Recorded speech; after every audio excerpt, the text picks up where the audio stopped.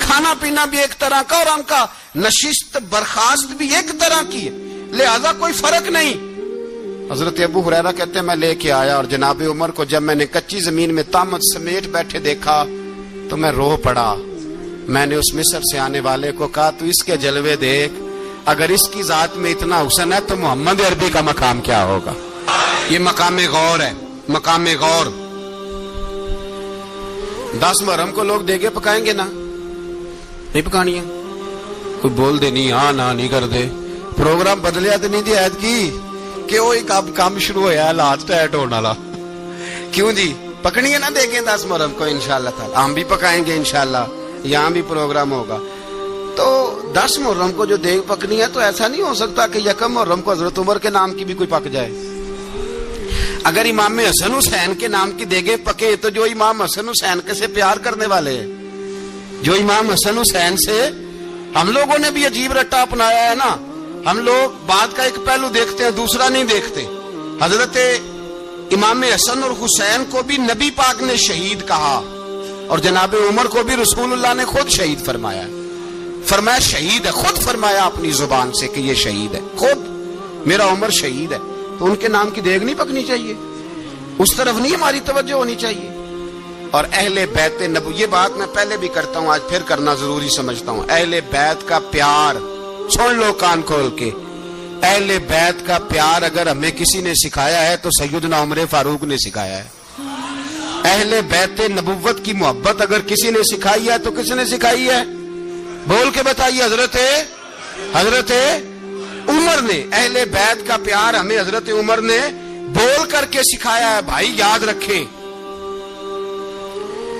کسی کی طاقت نہیں تھی دم مارنے کی حضرت عمر کے سامنے، طاقت ہی نہیں تھی۔ کیسر و کسرا کانپ جاتے تھے، جرأت ہی نہیں کرتے تھے حضرت۔ اور ہمارے تو تعلقات بڑے ہیں نا غیروں سے۔ حضرت ابو موسیٰ اشعری رضی اللہ تعالیٰ عنہ فرماتے ہیں میرا منشی سائی تھا، وہ کاتب کہتے تھے وہ لوگ، میرا حساب کتاب عیسائی تھا۔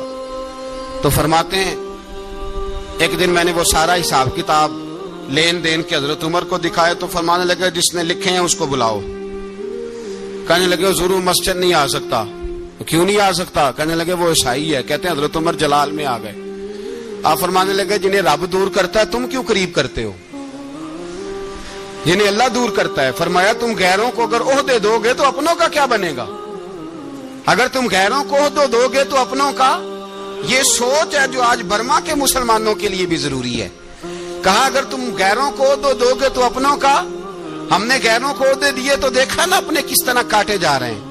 غیروں کو جو عہدے دے دیے یارانے سارے غیروں سے، روز دعویٰ ہوتا ہے چین ہمارا سجن ہے، چین ہمارا دوست ہے۔ او بھائی دوست ہے تو اس سے کہو نا کہ برما تو تمہاری ایک چھوٹی سی ریاست ہے، چین کے بغیر تو وہ سانس بھی نہیں لے سکتا، اس کو کہو نا اس حکومت پہ دباؤ ڈالے۔ لیکن ہم لوگوں نے غیروں کو عہدے دیے تو اپنے پس گئے۔ حضرت عمر کہتے تھے ذمی کا ہم ادب کریں گے، ذمی کافر کا ہم، ایسا کافر جو مسلمان ریاست کو قبول کرے، بدامنی نہ پھیلائے۔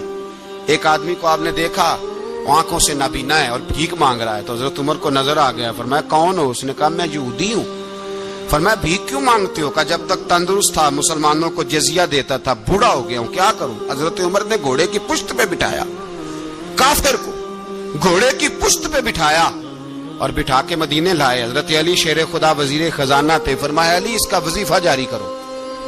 کہا یہ کون ہے؟ فرمایا یہ یہودی ہے لیکن یہ ہمیں جزیہ دیتا رہا، بوڑھا ہو گیا بیچارہ، بھیک مانگنے پہ مجبور ہے، ہماری حکومت کے اندر رہتا ہے، اس کا پورا وظیفہ جتنا خرچہ اتنا وظیفہ لگاؤ۔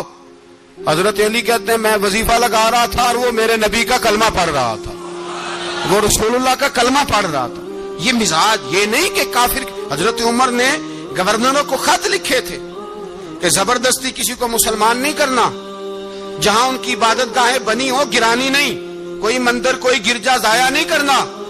اسلام سب کو جینے کا موقع دیتا ہے، پر بے ایمانو ظالموں بدذاتوں تمہیں یہ کہتا ہے کہ ہم تمہیں جینے کا موقع دیتے، تم بھی مسلمانوں کو جینے کا موقع دو۔ یہ جہاں بستے ہیں جہاں رہتے ہیں انہیں وہاں جینے کا موقع دو، انہیں بھی اللہ اکبر کہنے کا موقع دو، انہیں بھی قرآن پڑھنے کا موقع دو، انہیں بھی رسول اللہ پر درود پڑھنے کا موقع دو۔ ہمارے ملک میں عیسائی اپنی مرضی سے کھلے عام تبلیغ کرتے ہیں. یہاں تو چینل چلائے ہیں عیسائیوں نے. کسی مذہبی جماعت نے کبھی جلوس نکالا ہے کہ عیسائیوں کا چینل بند کرو؟ بولے نکلا ہے کہ نہیں نکلا؟ کتنے ظلم کی بات ہے. ہم جب غیر کو اتنا تحفظ دیتے ہیں، اتنا تحفظ دیتے ہیں. ہم نے دیکھا ہے، مجھے بیسیوں لوگوں نے عید پہ ٹیلی فون کیے کہ عیسائیوں کو قربانی کا گوشت دے لیں. مجبور ہیں جی، دروازے پہ آ گئے ہیں، ہمارے کام کاج کرتے ہیں. بیسیوں لوگ، عام آدمی کے دل میں ان کا اتنا جذبہ ہے. وہ مسائل کا بیان کرنے ایک علیحدہ بات، لیکن ہمارے دل کافر کے حق میں بھی نرم ہو جاتے ہیں. تم کس قدر زیادہ بے ایمان ہو اور کفر کس قدر زیادہ ذلیل ہو گیا ہے کہ مسلمان کے حق میں نرم ہوتا ہی نہیں. اور اس سے بڑے ذلیل وہ ہیں جو ان ذلیلوں کے سپورٹر ہیں. وہ کسی عرب ملک کے حکمران ہو یا کسی اور جگہ کے، وہ بڑے ذلیل ہیں جو ان ذلیلوں کے سپورٹر ہیں، جو برما کی بچیوں کے قتل پر اپنی حکومتیں چمکا رہے ہیں. انہیں شرم نہیں آتی. اس قدر مسلمان تڑپا ہے، لیکن ان بے غیرتوں کو ذرا ہوش نہیں آئی. اور یہ ان کے کماش، ان کے دلال جو ہر جگہ ان کی سپورٹ کر کے اپنی حکومتیں قائم کرتے ہیں، بے ایمانوں کو پتہ نہیں کہ کب ان پر اللہ کا عذاب اترے گا اور کس طرح ان کے پرخشے اڑیں گے. تمہیں اپنی ذلت اور رسوائی نظر نہیں آ رہی کہ زمین کس طرح تمہارے لیے تنگ ہو گئی ہے؟ اس سے زیادہ اور تمہاری رسوائی کیا ہوگی؟ ڈرو اللہ سے. اور یہ تو دنیا کا عذاب ہے. ان بطش ربک لشدید. میرا رب کہتا ہے قیامت تو قائم ہونے دے. اتنا سخت تیرے رب کی پکڑ ہے، اتنی کسی دوسرے کی ہو سکتی؟ یاد رکھیں اور تھوڑا احتیاط کریں. ہم سب لوگ بھی، جو ہم لوگ آدھی زبان بول کے بھی ان کی سپورٹ کرتے ہیں، اب شرم آنی چاہیے ہمیں ان حکومتوں کی سپورٹ کرتے جو مسلمانوں کی لاشوں کے اوپر حکومتیں قائم کرتے ہیں. شرم آنی چاہیے. بہرحال بات دور نکل جائے گی اور میں اپنے مضمون پہ رہتا ہوں. اہل بیت کا پیار اگر سکھایا ہے تو جناب عمر نے سکھایا ہے رضی اللہ تعالی عنہ. امام حسن ملنے، آپ یقین کریں میں جب اس واقعہ کو پڑھتا ہوں تو میرا دل جھوم جاتا ہے. میں کہتا ہوں یار، ڈاٹا ہونا اپنی جگہ پہ، عشق ہونا اپنی جگہ پہ، انسان کا باوقار ہونا اپنی جگہ. جہاں کھڑے ہونا تھا وہاں یہ کھڑے ہوتے تھے، اور جہاں جھکنا تھا وہاں یہ. ان لوگوں میں اقبال نے کہا تھا تیری نگاہ ناز سے دونوں مراد پا گئے، عقل غیاب و جستجو، عشق حضور و اضطراب. جہاں اگر آیا ہے سامنے کیسر و کسرا تو عمر جیسا دلیر کوئی نہیں. اگر سامنے آیا ایران کا بادشاہ تو عمر جیسا تگڑا کوئی نہیں. اگر آیا ہے سامنے غسان کا بادشاہ تو عمر جیسا عادل کوئی نہیں. لیکن اگر علی کا بیٹا آیا ہے، اگر فاطمہ کے لال پارے آئے ہیں، تو پھر فاروق اعظم سے جیسا محب کوئی نہیں، پھر ان سے جیسا پیار کرنے والا کوئی نہیں. اندر بیٹھے ہیں جناب عمر، اندر تنہائی میں کچھ وزیروں سے گفتگو ہو رہی ہے، میٹنگیں جاری ہیں.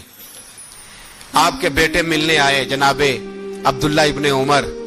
ابا جی ملنے آئے. بات ٹھہرو، بات کر رہا ہوں، کوئی نہ اندر آئے. صاحبزادہ باہر کھڑا ہے. تھوڑی دیر گزری تو امام حسن بھی آ گئے. کون آئے؟ آپ کو جو ملے گا امام صاحب کا نام لینے سے، وہ سردار ہیں جنتیوں. کون آئے؟ سارے بولیے. امام حسن، تیری نسل پاک میں ہے بچہ بچہ نور کا، تو ہے نے نور تیرا سب کرانا. امام حسن آئے تو حضرت عبداللہ ابن عمر کو دروازے پہ کھڑے دیکھا. کہا امیر المومنین کہاں ہیں؟ کہنے لگے حضرت عمر کے بیٹے. کہنے لگے وہ اندر بیٹھے، کچھ میٹنگ ہو رہی ہے اور انہوں نے کہا ہے کوئی اندر نہ آئے، لیکن آپ جانا چاہیں تو چلے جائیں. آپ جانا چاہیں تو، تیری نسل پاک میں ہے بچہ بچہ نور، آپ جانا چاہیں تو چلے جائیں. تو انہوں نے کہا جب آپ باہر کھڑے ہیں تو مجھے کوئی اتنا ضروری کام نہیں، اور ابھی زور کی نماز تھوڑی دیر میں ہوگی، میں مسجد میں مل لوں گا امیر المومنین سے. یہ بات کہہ کے امام حسن چلے گئے. یار اتنی بڑی بات نہیں تھی، اتنی بڑی بات نہیں تھی. میرے استادوں کا بیٹا بھی آئے تو کہا ٹھیک ہے جی وہ سوئے ہوئے ہیں تو کوئی غرض نہیں یار، میں ٹھہر کے آ جاؤں گا. کوئی بڑی بات نہیں تھی، دیکھا جائے تو بڑی بات نہیں تھی، پر بات بہت بڑی تھی اس لیے کہ یہ خالی حسن نہیں، یہ حسن ابن علی ہے، یہ حضرت فاطمہ کے لخت جگر. حضرت عمر باہر نکلے. عبداللہ ابن عمر سے پوچھا کوئی آیا تو نہیں؟ تو کہا حضور امام حسن آئے تھے. تو کہا پھر شہزادے کو اندر کیوں نہیں بھیجا؟ کہا میں نے کہا تھا. وہ کہنے لگے اگر امیر المومنین مصروف ہیں تو میں ظہر میں مل لوں گا. حضرت عمر رونے لگے. فرمایا بیٹے تو نے اچھا نہیں کیا. پھر مسجد نہیں گئے،